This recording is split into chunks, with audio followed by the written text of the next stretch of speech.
Hello friends, welcome back to my channel. అందరూ ఎలా ఉన్నారండి? మేమైతే బాగున్నాము.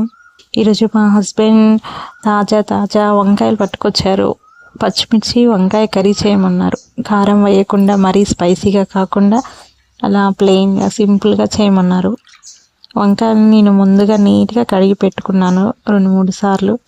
దాని తర్వాత మనం వంకాయని కట్ చేసిన తర్వాత మనం వాటర్లో ఉప్పు వేసి దాంట్లో వేయాలి, లేకపోతే అవి కలర్ చేంజ్ అవుతాయి. అందుకే నేను వాటర్లో ఉప్పు వేసి అందులో ఈ వంకాయ ముక్కల్ని ఇలా సన్నగా కట్ చేసుకొని వేసి ఉంచాను.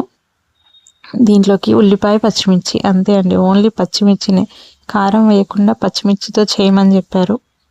ఇది టేస్ట్ కూడా చాలా బాగుంటుంది. వంకాయ చాలా త్వరగా మగ్గిపోతుంది అసలు. దాన్ని ఎలా తీసుకున్నా కూడా, వంకాయ టమాటా చేసినా ఏది చేసినా కూడా త్వరగా అయిపోతుంది. కర్రీ అయితే చాలా టేస్టీగా కూడా ఉంటుంది. నేను ఇలా అన్ని పోపేసిన తర్వాత అందులో కొంచెం కొత్తిమీర వేసి కాసేపు ఇలా కలిపాను. ఆయిల్లోనే ఊరికనే మగ్గిపోతుంది వంకాయ. నాకు రుచికి తగ్గట్టుగా సాల్ట్ వేసాను.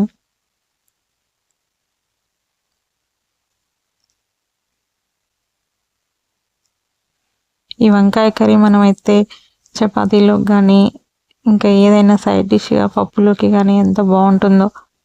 నాకైతే వంకాయ ఎలా చేసినా నచ్చుతుంది. చూడండి, ఆల్మోస్ట్ మగ్గిపోయాయి. ఇప్పుడు మనం టేస్ట్ కొంచెం నేను మసాలా యాడ్ చేశాను. మరి ఎక్కువగా కాకుండా కొంచెమే వేశాను. ఎక్కువ స్పైసెస్ లేకుండా చేయమన్నారు, అందుకే ఇలా చేస్తున్నాను.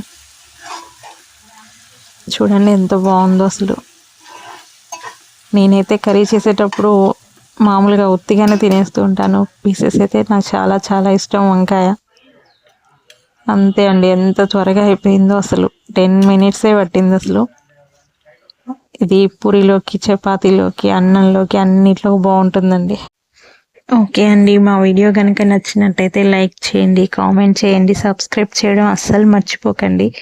థ్యాంక్ యూ, బాయ్ బాయ్, మళ్ళీ కలుద్దాం.